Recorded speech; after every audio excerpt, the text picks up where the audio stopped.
नैनीताल जिले की 6 विधानसभा सीटों लालकुआं, भीमताल, नैनीताल एससी, हल्द्वानी, कालाढूंगी और रामनगर में से एक नैनीताल विधानसभा एससी सीट पर 1952 से लेकर अब तक हुए विधानसभा चुनावों में 5 बार भारतीय जनता पार्टी को जीत हासिल हुई है।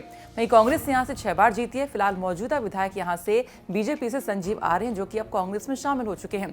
बता दें कि संजीव आर्य पूर्व कैबिनेट मंत्री यशपाल आर्य के बेटे हैं। 2017 में जहां बीजेपी से संजीव आर्य जीते थे, तो उससे पहले 2012 के विधानसभा चुनावों में सरिता आर्य यहां से जीती थी। दोनों ने ही एक बार इस सीट से जीत हासिल की है। लेकिन अब बदलाव यहां पर यह हो गया है कि सरिता आर्य कांग्रेस से बीजेपी में शामिल हो चुकी हैं, तो वहीं संजीव आर्य अपने पिता यानी यशपाल आर्य के साथ बीजेपी से वापस से कांग्रेस में शामिल हो चुके हैं। इससे अब बीजेपी के कार्यकर्ता थोड़ा असमंजस में है कि अब तक संजीव आर्य के खिलाफ जो रहे और अब उनके वापस कांग्रेस में आने से अब उनको समर्थन देना पड़ेगा। तो वहीं बीजेपी खेमे के लोग भी थोड़े असमंजस में हैं कि जहां अब तक वो सरिता आर्य के समर्थन में थे, तो अब वहां पर उनका विरोध करना पड़ेगा।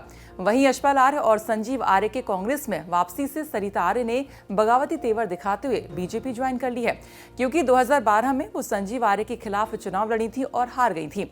सरिता आर्य ने पार्टी के खिलाफ बोलते हुए कहा है कि पार्टी का लड़की हूं, लड़ सकती हूं का जो नारा है पूरी तरह से झूठा है। सिर्फ उत्तर प्रदेश में महिलाओं को राजनीति में 40% आरक्षण दिया जा रहा है, लेकिन उत्तराखंड में नहीं दे रहे हैं। बता दें कि सरिता आर्य कांग्रेस में राष्ट्रीय महिला कांग्रेस में उत्तराखंड के लिए महिला प्रकोष्ठ की अध्यक्ष रह चुकी हैं। साथ ही एमएलए बनने से पहले 2003 में वो नैनीताल नगर निगम के अध्यक्ष पद पर भी रह चुकी हैं। सरिता आर्य पहली महिला है जो इस सीट पर चुनाव लड़ी और जीती भी हैं, क्योंकि इससे पहले 3 और महिला कैंडिडेट यहां से चुनाव लड़ी हैं, लेकिन उन्हें हार का मुंह देखना पड़ा। फिलहाल बीजेपी से सीट से जहां सरिता आर्य मैदान में है, तो वहीं कांग्रेस से संजीव आर्य और आम आदमी पार्टी से हेम आर्य की बात करें तो ये 2012 में बीजेपी की ओर से नैनीताल सीट से उन्होंने चुनाव लड़ा था और 5000 वोटों से सरिता आर्य से पराजित हुए थे।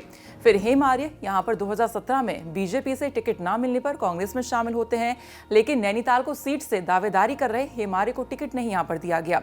फिर ये बीजेपी में शामिल हो गए और ये सोचकर कि यहां से टिकट मिलेगा, लेकिन सरिता आर्य के कांग्रेस से बीजेपी में शामिल होने के बाद इनका भी पत्ता कट गया और आखिर में ये आम आदमी पार्टी में अब शामिल हो चुके हैं।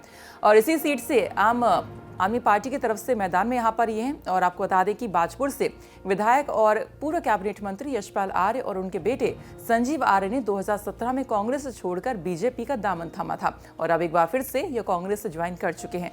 अब देखना ये होगा कि इस नैनीताल सीट पर इन तीनों ही कैंडिडेट यानी बीजेपी, कांग्रेस और आम आदमी पार्टी के जो प्रत्याशी हैं, इनमें से कौन यहाँ पर जीत हासिल करता है। तो फिलहाल ये वीडियो देखने के लिए आप सभी का बहुत बहुत शुक्रिया।